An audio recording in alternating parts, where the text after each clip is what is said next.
She drove a late-model Nissan Sport Coupe with a sunroof. Whoever Kathy Armlin was, she wasn't starving.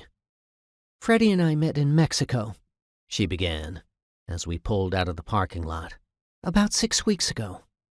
She looked across at me. "I guess you could say we're kind of involved right now." I nodded. That explained why I'd never seen her before. I'd been on the Thailand job for the past 2 months.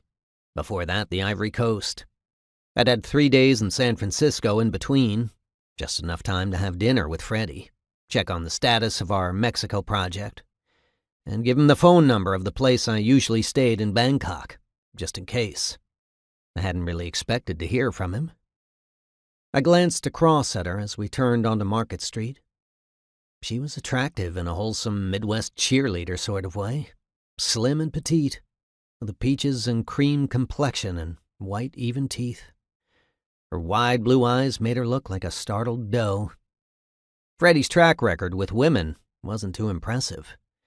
But even a blind squirrel finds some nuts, I thought. And if he and Kathy Armlin were kind of involved right now, there was no harm I could see in that. Before Freddie's therapist had shot himself, he had told me that a stable, loving relationship with someone supportive would do wonders for Freddie. The healing power of love, he'd called it. I believed him. I could use a little of it myself, I thought, remembering Joyce Lindsay Watson in Bangkok and calculating the rough odds on getting her to ever speak to me again.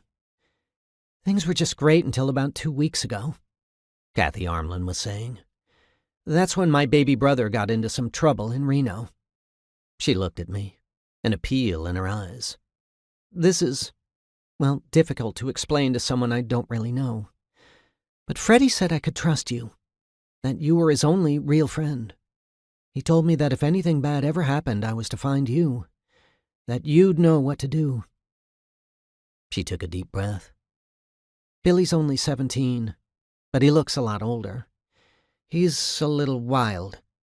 Last month he went to Reno on a weekend deal. He didn't tell Daddy, or even me. He said later he just wanted to see what it was like to gamble in a casino." "He's not old enough to gamble," I observed. "Billy looks 25, Mr. Donovan. He's fooled people that way for years." "Call me Max," I said, "And keep talking."